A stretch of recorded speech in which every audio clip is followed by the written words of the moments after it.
डोंगीची size तुझ्या height एवढी हा माझ्या खांद्याला लागत असेल की आता तरी. येडायच का मग आरामशीर. नमस्कार मित्रांनो, कृषीधारा चॅनलमध्ये आपलं स्वागत आहे. आपण बघत आहोत बघा, मी बेडवरती गहू टोकन केलेला मी तुम्हाला मागच्या वेळेस दाखवला होता.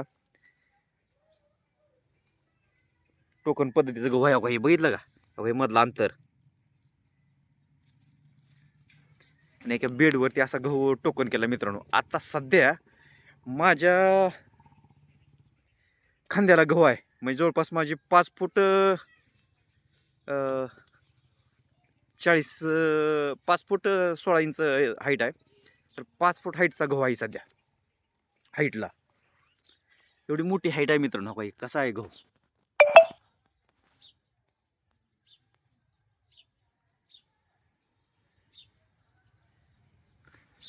हे लोंब्याची साईज किती आहे बघा. बनसी गहू आहे बरं का मित्रांनो. ह्याची हाईट किती आहे बघा.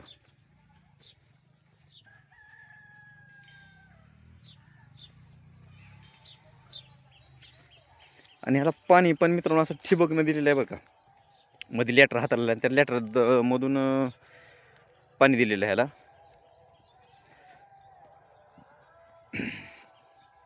लोंब्याची साईज बघा कशी आहे.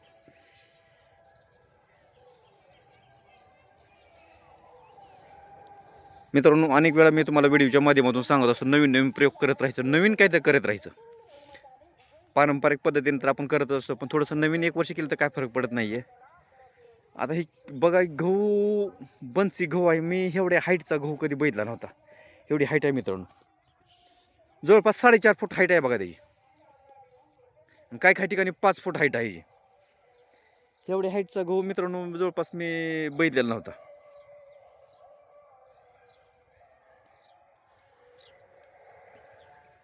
कशी आहे क्वालिटी बघा मित्रांनो. मित्रांनो, लोंब्या पण ह्याच्या लय भयानक आहेत बरं का. हे बघा,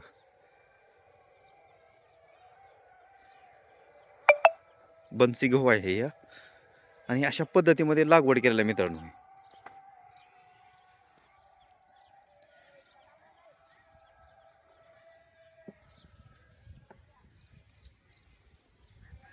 आणि ह्या गव्हाला ह्या शेतकऱ्यांनी काय केलेलं आहे,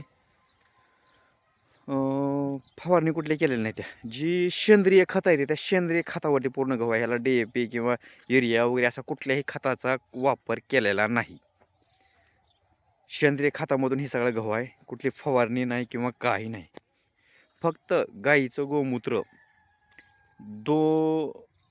200 लिटर बॅरेलमध्ये एक 10 लिटर टाकून ते मिक्स करून फक्त ते सोडलेलं आहे. बाकी ह्याला कुठल्याच खताचा किंवा कुठल्याच ह्याचा स्पर्श सुद्धा नाही. एवढ्या ह्याच्यामध्ये जर समजा एवढं उत्पन्न येत असेल, आणि मित्रांनो शायनिंग पण काय भारी आहे बघा ह्याच्यावरती. आणि वरीपासून तुम्हाला खालीपासून दाखवतो, हे जे कुठल्या ह्याच्यामध्ये काय पानावर सुद्धा कुठला इगीन नाही, काय नाही, काहीच नाही. हो मित्रांनो,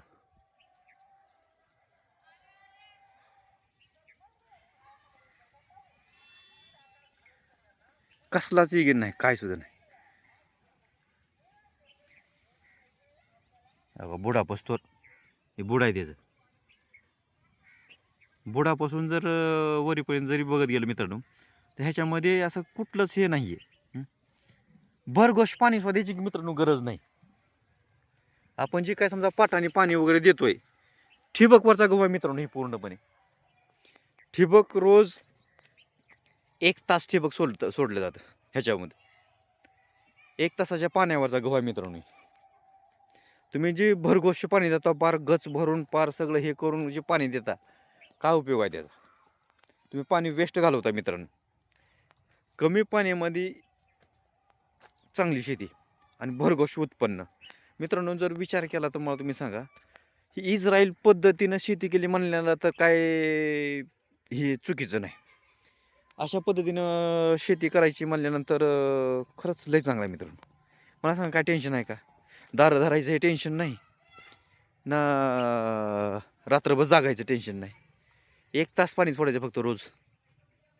1 दिवस आड ही तसे तर लाईट आमच्याकडे 1 दिवस आड आहे. 1 दिवस आड 1 तास पाणी.